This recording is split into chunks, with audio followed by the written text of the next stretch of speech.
What's going on, my broskiis? My name is Toadskii, back again here to bring you guys yet another One Piece Treasure Cruise video. And today we're here to talk about the new level limit break for my man V1 Snakeman, the first version of Snakeman in One Piece Treasure Cruise. I remember when this guy first came out, he came alongside V2 Katakuri actually, and he was obviously the super evolution of the Quick Gear 4 Luffy, which we're not going to be talking about in this video today. We're just going to be talking about the Snakeman Super Evolution form, because I do think he's probably going to see the most play. Saying that though, the Quick Gear 4 Luffy is no pushover. His buffs to that unit as well were also very, very good. And obviously that character has some very unique mechanics. But more focusing in on Snakeman, they gave him some really interesting buffs in both the captain and also the special ability. But remember, this is an older character that has received these buffs. He doesn't have a super type or a super class special, so it definitely lowers his power level a lot due to him essentially not having an additional effect that more recent characters will typically have. So let's go ahead and break down what Snakeman's all about. So Snakeman is a strength fighter powerhouse, and that is also an interesting component. The fact that he is a powerhouse unit, not free spirit, which is both a positive and a negative in a couple of different facets. You know, obviously free spirit have great synergy, but also powerhouse have a lot of, you know, good synergy of their own. There were a couple instances when I was trying to team build that I would have preferred him to have a free spirit captain rather than powerhouse, but again, as we said, you know, the fact that he is powerhouse means that he can synergize with different types of units, which is obviously really, really cool to have access to a Luffy that is powerhouse rather than free spirit. But then we move on to the captain ability of the Snakeman Luffy, who is going to reduce his own special charge time by 4 turns at the start of the quest, and then also reduce the cooldown of all characters by 2 turns at the start of the quest. So that alone is already amazing. So he essentially gives himself -6 cooldown at the start of the quest. That is just absurd. And then obviously -7 if you have a ship cooldown as well, and then -9 is really if you have access to you know, the, what do you call it? The sockets, of course. So, you know, there's a lot of cooldown with his captain, which makes a lot of sense. He also boosts all characters' attack by 4.5 times and a 1.45 health boost. So that's a pretty nice number, 1.45 health. A little bit odd that they just didn't bump it to 1.5. You know, 1.45 is oddly specific. So I don't know if there was like an algorithm that they used in order to create some of these units, but like 1.45 is just such an odd number. Not really too sure why they decided that. But the 4.5 health is respectable. Obviously, it's not the best multiplier in the game, but you can definitely deal with that. And then you also get the fact that he does make the crew's dex and int slots count as beneficial, which is a pretty neat effect as well. Just, you know, cooldown, attack, HP, and slots. You know, pretty basic captain, but it's good. And then for 3 turns after you've used his special, his captain ability will be upgraded. So that for the first, or for the next 3 turns after launching the special, it's a 5 times captain instead.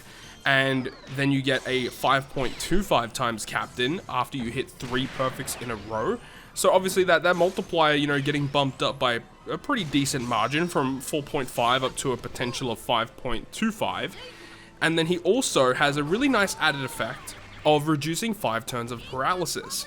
So this is also really, really cool. However, I'm conflicted because I do like the fact that they added a utility component to his captain. Removing 5 turns of paralysis is incredibly valuable to have. However, a thing you do have to note is that you only get it for the, you know, the following 3 turns after you've launched the special itself. So it means that if you know in the next stage that the enemy is going to inflict you with paralysis, it means that you have to use the Luffy special the turn prior to that happening.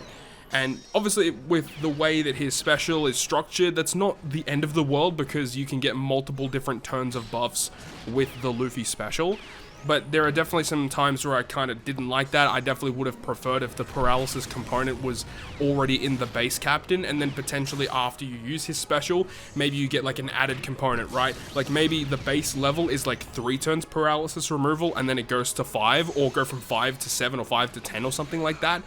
That would have been a lot better in my opinion, just because, you know, being able to, you have to use the special before you get inflicted with that paralysis, which really, really sucks. But it's also a balancing component as well, I think. But overall, this is a really good captain, a rainbow captain that synergizes well with a lot of really good characters in this game and can be used to clear a lot of content.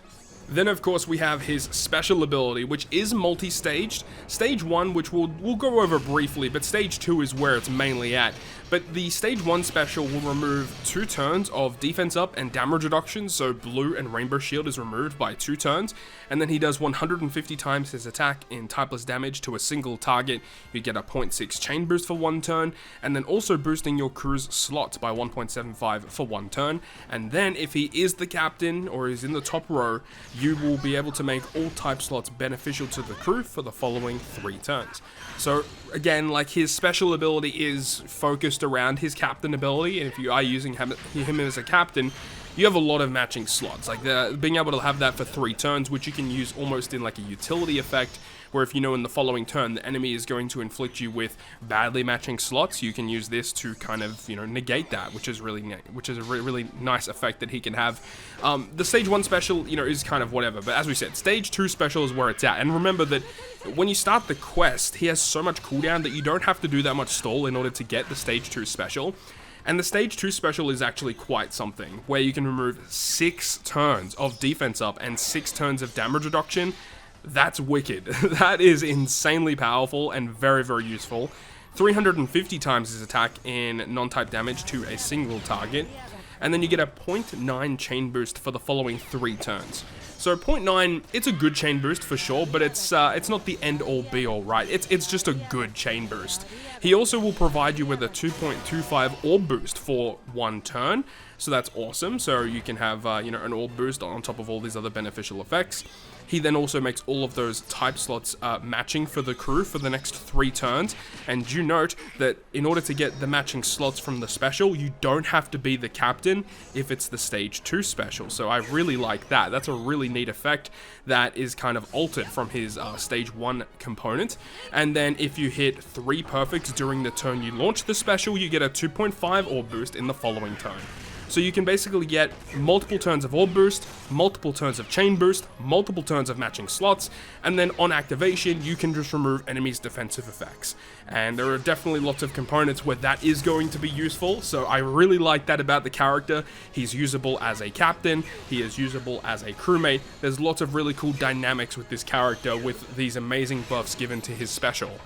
Unfortunately, Snakeman doesn't have much synergy with any of the New Year's Sugofest exclusives, like with Nami, Robin, or Yamato, or even Kaido, right? Because just Luffy doesn't share any of the classes with them. So that is a little bit of an issue moving forward into this month if Snakeman is you know, a desirable character to use for the content. You guys would have just seen the clip as we used Snakeman as the captain to farm the Turtle Farm event, and it actually worked pretty well. Obviously, there are a couple of really good supports on that team that are able to get that job done. And then this final clip here, we're up against the Worst Generation Garp Challenge, and this is a really old school looking team here, as we just have like some really odd units, because using like versus Ace, but versus Ace is kind of a standard unit for strength teams in this Garp challenge, due to the fact that Ace's versus ability allows you to get around the damage limiter effect that your rogue is able to inflict.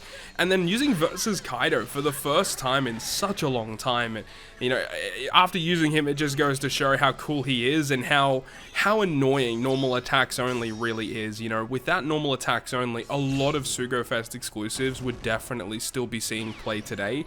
You know, characters like Douglas Bullet, who with his level limit break buffs is definitely still better, and he got some really nice stuff that allows him to work around normal attacks only in a different way. But characters like versus Kaido with his amazing end of turn damage with his versus ability is just so absurd, and you guys are going to be seeing how that all plays out in the final stage of this quest. But overall, I'm a big fan of the buffs that they gave Snakeman. It's definitely not a character that I'm going to use that much, but you can't disregard the fact that as a captain, he has so much cooldown for himself, meaning that his special ability is so fast to be launched. It means that if you are up against content where you have to deal with like 5 turns of paralysis on one of the stages, straight up, you could just go ahead and use Snakeman as the captain instead, and kind of speed through it and use different synergies as friend captains or different subs in order to get through the content, which I think is kind of cool. And I like that they're giving these options now to clear content with all of these different level limit break buffs. And of course, you do need quite a lot of dupes in order to get that, but at least the option's there. But pretty much going to wrap it up from me though. Thank you so much for watching the video. If you guys did enjoy it, make sure to go ahead and leave a like. And if you want to stay up to date with all the content I post on my channel, including more One Piece Treasure Cruise content, make sure to hit the subscribe button down below. On that, guys, I'll see you guys within the next video.